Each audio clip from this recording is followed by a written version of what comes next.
I set my overnight bag down on Grandpa Arthur's doorstep, my hands trembling so much I can hardly press the doorbell. The folder of medical documents I'd quickly gathered spills across the concrete, insurance cards and medication lists fluttering in the autumn wind. My chest burns from sprinting up the steps after leaving my rental car haphazardly in the driveway. Mom's voice still rings in my ears. "Willow, it's Dad. We think he's had a stroke. You need to come now." The door opens wide. My grandfather stands there, dressed in his favorite cardigan, a coffee mug in hand. His silver eyebrows lift in surprise. "Willow, what brings you here?" My knees almost give way. "Grandpa, you're okay?" "Of course I'm okay. Why wouldn't I be?" I stumble past him into the foyer, my heart pounding against my ribs. Mom called about a stroke. I was in Denver. I canceled my investor board presentation. I took the first flight. He frowns, placing his mug on the entryway table. "That's odd. I haven't talked to your mother in 3 days." A cold suspicion creeps down my spine. With shaking fingers, I pull out my phone and open Instagram. There it is, posted 2 hours ago, my mother, father, and brother Jackson on a beach, margaritas raised in a toast. The location tag reads Cabo San Lucas, Cabo San Lucas. I show the screen to Grandpa. His puzzled look shifts to realization as he examines the photo. "They told me you were too busy to join them," he says softly, "that you had critical meetings all week." The betrayal hits me like a punch to the gut. They lied to us both. At Centurar, I've spent years working double shifts, waitressing through college and my MBA while my parents funded every penny of my younger brother's education. The same brother who never worked a job until our family handed him one at Reyes Retreats, the boutique hotel chain my grandfather built from the ground up. The ground and up. Just 3 months ago, my parents promised me leadership of the new Seattle branch, a role I'd earned through years of dedication and proven business skill. 2 weeks before the launch, they quietly scrapped the plan, handing the position to Jackson instead. "He just has the right personality for hospitality," my father said, as if my years in the business meant nothing. My hands steady as anger overtakes shock. I dial my mother, putting the call on speaker. She answers on the 5th ring, laughter and waves audible in the background. "I'm with Grandpa," I say, my voice calm despite my racing pulse. "He's perfectly fine." A pause. "Oh, well, I must have misheard what your father said. These things happen, honey." "Misheard?" I pull up the family vacation photos again. "Is Cabo nice this time of year?" Another pause. Longer, now. "You're overreacting as usual. We tried to include you, but you said you were busy with work." "That's interesting, since I never got an invitation." I glance at Grandpa, his jaw tightening. "And you told Grandpa I was too busy to visit him?" "Willow. Really? These misunderstandings wouldn't happen if you stayed more connected with the family instead of always prioritizing work." Grandpa motions for the phone. I pass it to him. "Elena," he says, his voice surprisingly strong for a man they tried to convince me was near death. This wasn't a misunderstanding, it was a lie. He hangs up and returns the phone. "They've been doing this for years, Willow, keeping us apart." I follow him into his study, where sunlight pours through tall windows. "What do you mean?" "They've been excluding me from decisions, even though I founded the company." He lowers himself into his leather chair. "Just as they've been sidelining you in favor of Jackson." My stomach clenches. "But you're still the majority shareholder." On paper, he says, opening a drawer and pulling out a folder. "But they've been making moves behind my back, and yours." He mites me like a wave. "Every late night at the office, every business trip, every sacrifice I made to earn their respect, it was all for nothing. They never saw me as their equal." I sink into the chair across from my grandfather, my only lie in a family that never truly wanted me to succeed. "What are we going to do?" I ask. A faint smile crosses his face. "Fight back." I trail Grandpa Arthur into his study, still reeling from the Cabo photos. The room smells of leather-bound books and the subtle scent of his aftershave. He moves deliberately to the far wall, sliding back a panel to reveal a hidden wall safe. "I've been collecting evidence for months," he says, turning the dial with practiced precision. "Never thought I'd need it against my own son." The safe opens, and he pulls out a thick manila folder stamped confidential in red block letters. These are copies of transactions, trust documents, and internal memos Elena and Dean didn't think I could access.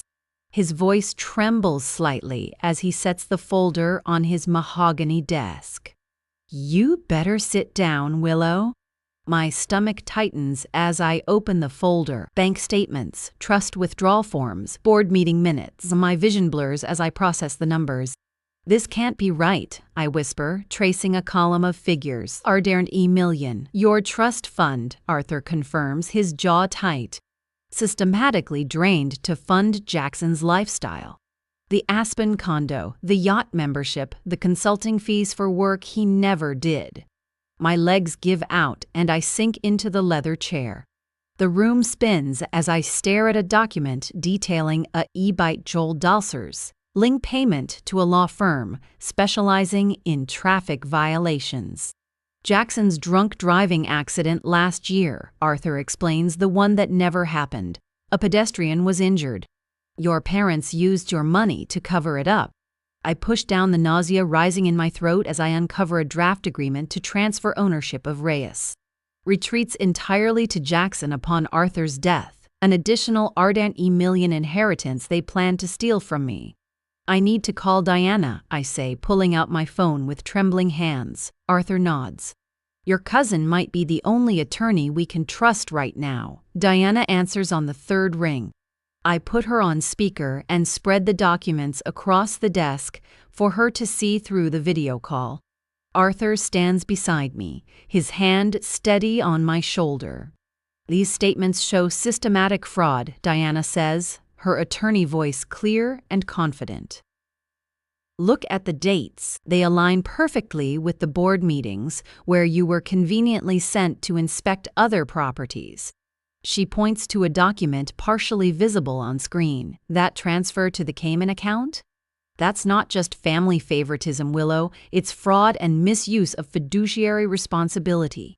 Arthur slides another folder toward the camera. "What about these?" Diana's sharp intake of breath is audible. "These are papers for a competency hearing. They were trying to have you declared mentally incompetent, Arthur." Grandpa's face pales. He grips the desk, knuckles white. "My own son. There's more reconciliation. There's more." Diana continues, her voice hardening. "Tax evasion, offshore accounts, falsified board minutes." She looks directly at me. "They were going to take everything from both of you." The weight of this revelation presses against my chest. My entire life, double shifts to pay for college, missed vacations to work holiday hours, blind loyalty to the family business, was built on a foundation of lies. "What happens if they succeed?" I ask, my mouth dry. "You lose everything," Diana answers bluntly. "Not just the ardent million they've already taken, but your position in the company, your inheritance, everything." I think about the New York position I turned down 3 months ago, executive finance director at Harrison Hotels, a 6-figure salary, stock options, all rejected to stay with the family business. "You'll face financial ruin," Arthur says quietly, "while Jackson enjoys the fruits of my years of labor." Diana's voice softens. "Willow, if you fight this, they'll cut all ties. You understand that, right? This isn't just about money. You'll lose what's left of your family." I laugh bitterly. "What family?" "The people who lied to me my whole life?" Arthur sinks into his chair, suddenly looking every one of his t-shirt years. "There's something else you should know." He rubs his chest absently. "My health isn't perfect, early-stage heart issues, nothing immediately life-threatening. But you need someone you can trust," I finish for him. He nods, pulling a folder from his desk drawer. "These papers name you as my healthcare proxy and financial power of attorney. If you're willing." My hand doesn't shake as I take the pen he offers. I sign each line with deliberate strokes, a small victory amid the devastation. The weight of responsibility settles across my shoulders, not just for myself, but for the man who built everything my parents are trying to steal. Holding the signed papers, I wonder whether to confront my parents immediately or build my case quietly. The thought of seeing their faces when I reveal what I know is tempting, but patience might give me the upper hand.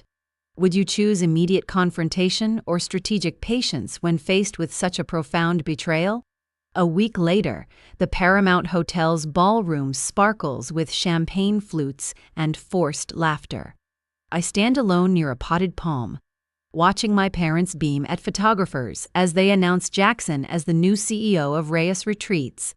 My brother's rehearsed smile never falters as he delivers practiced lines about fresh leadership and innovative direction. A former colleague approaches, then stops short. "Willow, I thought you'd already left the company." I keep my face neutral. "Just restructuring my role." She glances at my parents, then back at me. "Well, good luck with whatever's next." She walks away before I can respond. This scene repeats 5 times before I slip out through the service entrance. My phone buzzes with a text from our marketing director canceling our meeting tomorrow. The 3rd cancellation this week. The next morning, a bank alert flashes across my screen. The Sedona property, part of my inheritance, was sold without my knowledge or consent, with Jackson listed as the authorized agent. I call our family attorney but get his voicemail. When I try the company's legal department, the receptionist puts me on hold, then returns to say my access is temporarily suspended pending the leadership transition. That afternoon, Jackson appears on the regional business report, claiming the company needed saving from years of mismanagement. "Sometimes family loyalty means making tough decisions," he says smoothly. The words hit like a physical blow. 10 years of Luke-hour weeks, canceled vacations, and postponed relationships, all dismissed as mismanagement. Back at my apartment, I find my company email now requires a password I never set. It informs me the system change was authorized by leadership. In the days that follow, sleep becomes a luxury I can't afford.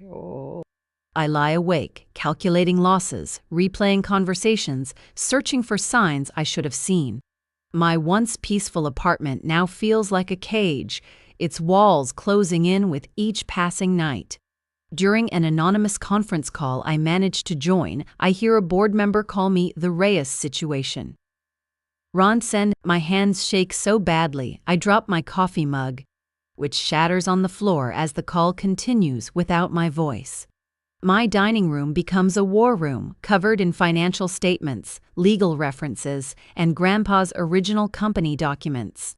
I create timelines of every suspicious decision, every unexplained transfer, piecing together a pattern of calculated betrayal spanning years. One Wednesday evening, a knock at my door surprises me. "Gris, seat enk seffen pouch." I open it cautiously to find Margaret, our family housekeeper of years, standing in the hallway. "Miss Willow," she whispers, pressing a small key into my palm, "some things aren't right. Your grandfather taught me silence makes us complicit." I recognize the key instantly. It opens my father's private office. 3 nights later, during a family dinner I attend to keep up appearances, I seize my chance. While my mother leads guests on a tour of their renovated home, I slip away. The key turns smoothly in the lock of my father's study. Inside, I move quickly through filing cabinets, photographing documents that confirm our suspicions, transfer authorizations with forged signatures, backdated board minutes, trust document amendments with questionable witnesses. 15 minutes later, the door swings open. My father stands there, his face darkening as he sees what I'm doing. "What do you think you're doing in here?" His voice carries the same tone he used when I was 8 and scribbled on his desk calendar. "I keep photographing a damning memo, finding the truth you've hidden my entire life." He steps forward, looming over me as he always has, but for the first time, I don't back down. Instead, I stand taller. "Get out before I call security," he hisses, reaching for my arm. I hold up my phone, showing the dozens of images I've captured. I've already copied everything I need.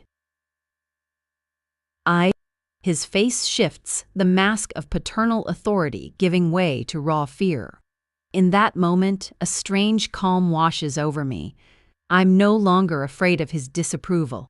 The realization is so freeing I nearly laugh. "You've always underestimated me," I say quietly. "That was your biggest mistake."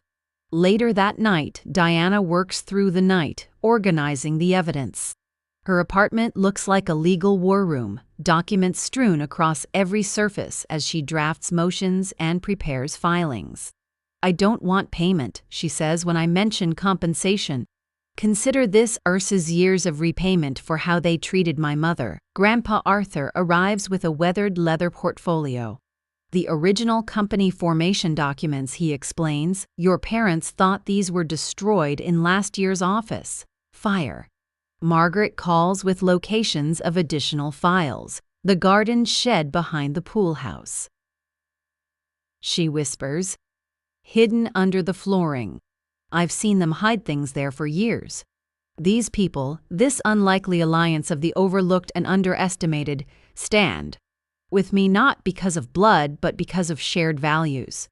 The contrast with my parents' manipulation has never been clearer. In Diana's kitchen, we finalize our strategy. A forgotten clause in the original company contract allows ownership revocation in cases of proven fraud. "There's something else," Diana says, sliding a folder across the table. "The FBI is already investigating Jackson's accident. The agent I spoke with believes there's evidence of bribery." The next morning, I walk through the glass doors of Reyes Retreats' headquarters. The receptionist's eyes widen at my arrival. I stride past her toward the boardroom, where the quarterly meeting is underway. 4 FBI agents follow silently behind me. For the first time in months, a smile touches my lips.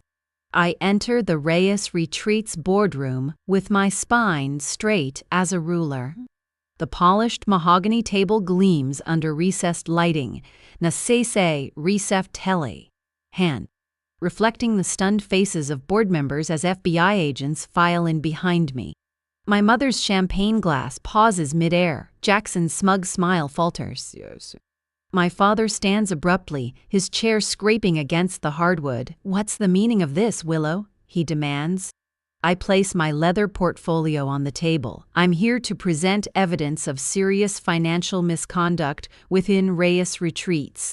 The room falls silent. I pull out a stack of documents, passing copies to each board member with steady hands.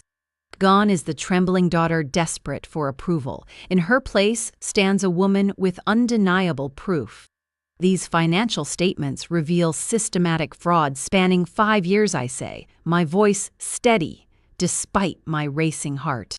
Page 3 shows how $1 million of my trust was diverted to unauthorized accounts. Page 7 details company funds used to cover up Jackson's drunk driving incident last year. Board member Patricia Morton adjusts her glasses, her eyes widening as she reviews the figures. "This is absurd," my father interrupts, his face reddening. "These documents are clearly fabricated." I continue as if he hadn't spoken. "Arthur's original contract includes a specific clause on ethical conduct." I point to the highlighted section. It clearly states that ownership may be revoked if evidence of fraud or unethical conduct emerges. Board Chairman Richard Donovan leans forward, his bushy eyebrows knitting together. "These allegations are extremely serious, Dean." "They're also entirely true," I add. "I formally request a vote to remove my parents and brother from company leadership, effective immediately." The CFO slides his chair away from my father, a subtle but clear distancing.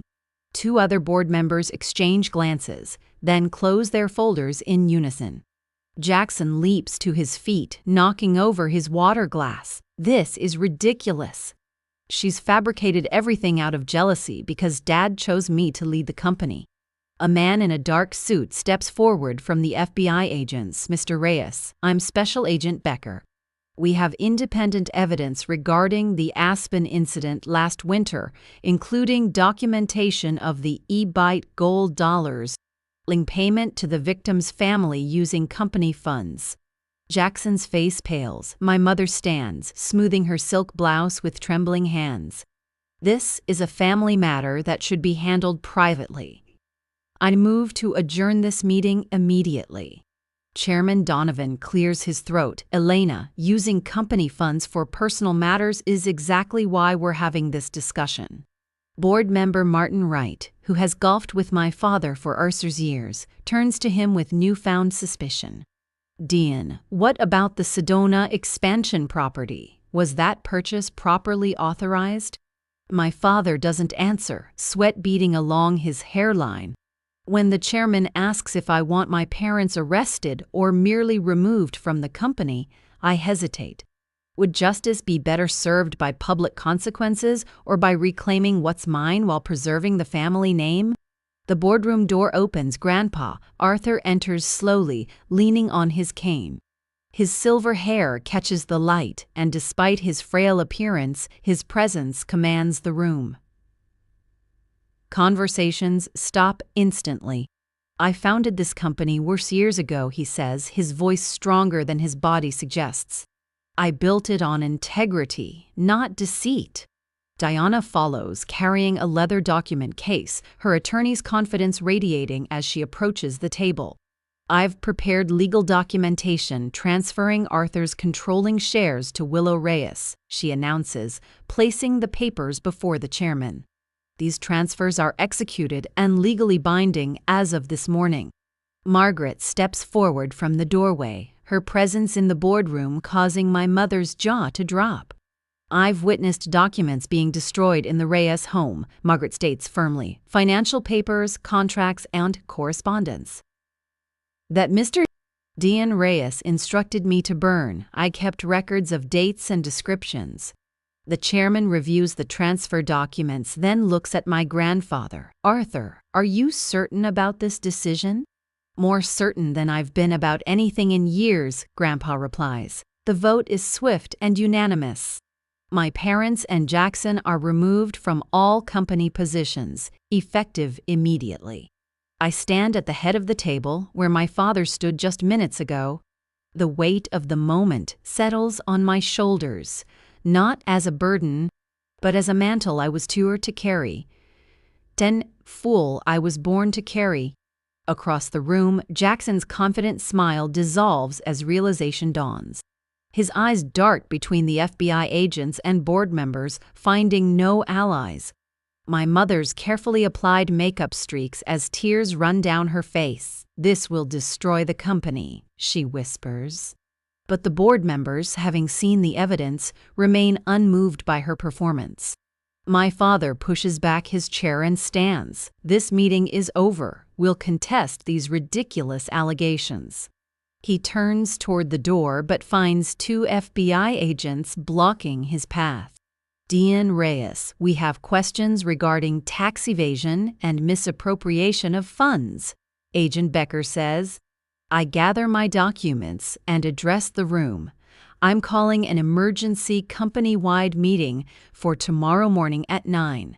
Every employee deserves to know what's happening and that their jobs are secure. I meet my father's gaze directly. Some things are about to change around here. A text on my phone screen is simple but heavy with desperation. We need to talk before this goes further. Dad's office, TA.m. I delete my mother's message without replying, but I'll be there. Not because they deserve it, but because I want to see their faces. At exactly 7, I stride into my father's office. The space feels different now, somehow smaller. My parents and Jackson look up as I enter. Dad sits rigidly behind his desk, his usual commanding posture seeming forced. Mom's eyes are red-rimmed, tissues clutched in her hand. Jackson paces by the window, halting mid-stride when he sees me. Willow, please sit down. my father says, his voice uncharacteristically gentle. "We want to explain everything."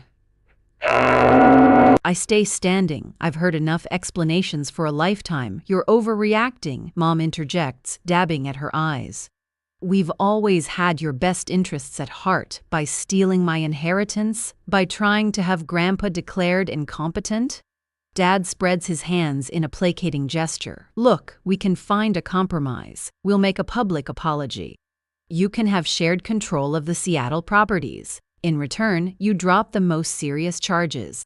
"Think about what you're doing," Mom adds, her voice hardening despite her tear-streaked face. "The scandal will destroy everything your grandfather built. When that doesn't sway me," she shifts tactics.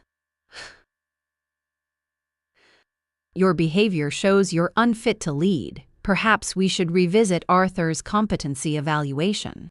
He clearly wasn't thinking clearly when he transferred those shares. The old willow would have flinched at this threat." Today, I smile. "I've already met with the major investors," I say, pulling a folder from my briefcase. "They're fully aware of the situation and support my leadership." I spread statements from hotel staff across the table. These are testimonials about improved working conditions since I took operational control last week. Turns out people work harder when they're not afraid of being fired for speaking up. My father reaches for the papers, but I pull them back. "I'm not here to negotiate. I'm here to inform." I stand taller, no longer diminished by their presence. "For Sancher Art years, you've undermined me while pretending to support me. You promised me the Seattle branch, then gave it to Jackson. You funded his college while I worked double shifts. You stole my inheritance while saying I wasn't ready for responsibility." My voice stays steady as I deliver the final blow. "I don't need your approval anymore. I never actually had it." Jackson pushes away from the window. "This is ridiculous. You can't. Your choices are simple," I continue, cutting him off. "Off? Face full charges for fraud, embezzlement, and conspiracy. Or surrender all claims to the business and repay what you've taken. One. I check my watch. "You have until the company meeting at 9 to decide." The grand atrium of Reyes Retreats' headquarters hums with nervous energy as employees fill the space. Sunlight streams through the glass ceiling, illuminating the gathered crowd. I spot my parents and Jackson entering through a side door, their security badges temporarily reactivated for this meeting only. I take the stage, adjusting the microphone. "Thank you all for coming today. I'm Willow Reyes, and as of yesterday, I've assumed control of Reyes Retreats, following evidence of serious financial improprieties by previous management." A murmur ripples through the crowd. I catch my father's scowl from the corner of my eye. My first action as CEO is to announce a complete company restructuring. I pause, meeting the eyes of longtime employees who once overlooked me. Effective immediately, we're introducing profit sharing for all employees with more than 1 year of service. The murmur grows into a wave of surprised whispers. Additionally, I'd like to recognize someone whose loyalty and integrity have been vital to preserving what's best about this company. I gesture toward the back of the room. "Margaret Franklin, would you please join me?" Margaret steps forward, her practical shoes clicking on the marble floor. She's worked for my family since before I was born, always in the background, always watching. Margaret is being promoted to executive housekeeper, overseeing all Reyes Retreats properties. Her first task will be to implement a living wage for all housekeeping staff. Applauses erupts as I shake Margaret's hand. My mother's face twists with shock. Margaret was just the help in her eyes. I'm also establishing the Arthur Vernon Scholarship Fund for the children of our employees. Education changed my life, and it should be accessible to everyone in our Reyes Retreats family, our real family. As I speak, maintenance workers wheel a cart toward the lobby wall where my parents' portraits have hung for sure years. They carefully remove the formal, replacing them with a photo of Grandpa Arthur and me at last year's Christmas party, laughing at some forgotten joke. When the meeting ends, employees who once hurried past me in hallways now approach with congratulations and ideas for improvements.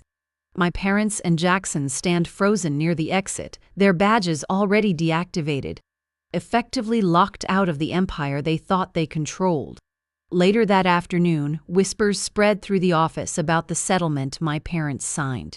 Rumors suggest substantial financial penalties, with jail time still possible if they violate the terms.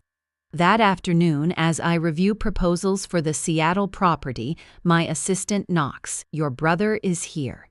"He insists on seeing you." I nod, curious, despite myself. When Jackson enters my office, he's alone, no parents backing him, no swagger in his step. For the first time since we were kids, he looks directly at me instead of through me. "I didn't know," he says quietly, his voice lacking its usual arrogance. "About all of it, I swear."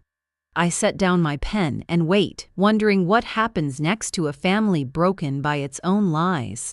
A year later, I adjust my presentation slides on my tablet, double-checking the quarterly profits before the board meeting begins.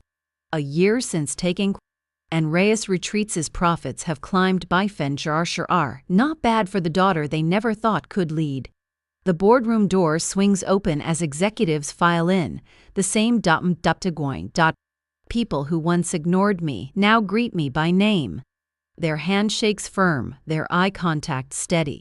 Last month, 3 major hotel publications requested interviews. 6 months ago, these industry leaders barely acknowledged me. "Let's begin," I announce, my voice carrying confidently across the room, free of the hesitation that once plagued it. After the meeting, I walk through our flagship property, stopping to chat with Carmen about her son's college applications. The scholarship committee meets next week. "Make sure his paperwork is in." "Thank you, Ms. Reyes.